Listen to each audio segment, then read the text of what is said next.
લે આજ તો વેલા વેલા ઉઠી ગયા. ના ભાઈ, હું કોઈ દી વેલી ન ઉઠું. મોડી મોડી ઉઠીને પછી મોડા મોડા તૈયાર થઈને ઉપડી ગયા મારી બેનની વાડીએ. અને આજ તો ભાઈ ઇકોમાં જગ્યા હતી. આ બે છોકરીઓને વાહે બેહાડી દીધી. અને આગળ હાલતા હાલતા અમે આવું કંઈક વિચિત્ર જોયું. આને શું કહેવાય તમે કોમેન્ટ કરીને કહેજો. હે ભગવાન, પેલા દેકારો ને માથાકૂટ કરીને માથા ચડાવી દે ને પછી માથા દબાવી દે.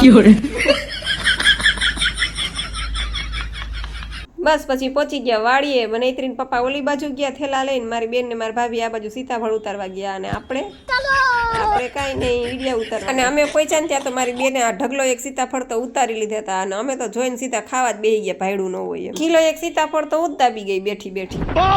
આપણે તો સીતાફળ ખાઈને પેટ ભરી લીધું. અને આ બધા જો સીતાફળે કિલો ખાધા ને પાછા શાક રોટલા ખાવાય બેસી ગયા. અને આ જો ખાઈને ખાઈટે ચડી ગયા. અને અઘરામાં અઘરું કામ મને સોંપી દીધું. મારા માટે તો એટલું અઘરું છે ને કે વાત ન પૂછો.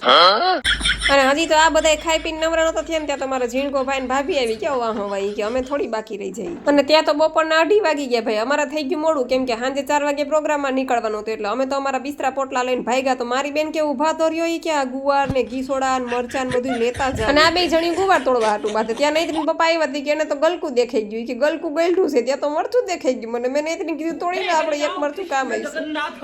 અને આ જો પાછા જતા જતા મિલાને એક ઢગલો એક પાછા ઉતારી લીધા. પણ લેવા જવાય નહીં ભાઈ, કેમ કે હાવ જ સામો જોબો. વાડીએ ગારાના રમકડા તો નૈત્રીએ બનાવ્યા, પણ ટી શર્ટમાં થાપાઈ માર્યા ગારાના. 2:30 વાગે નીકળ્યા હતા, 3 ને 5 પહોંચ્યા, કેમ કે રસ્તો બહુ જ ખરાબ હતો. બસ આવીને સીતાફળ ઠેકાણે કર્યા અને મેં જામફળ ને તરબૂચ ખાધા. તો વિડીયો ગમે તો લાઈક શેર અને સબસ્ક્રાઈબ કરવાનું ભૂલતા નહીં. આવજો. સીતારામ.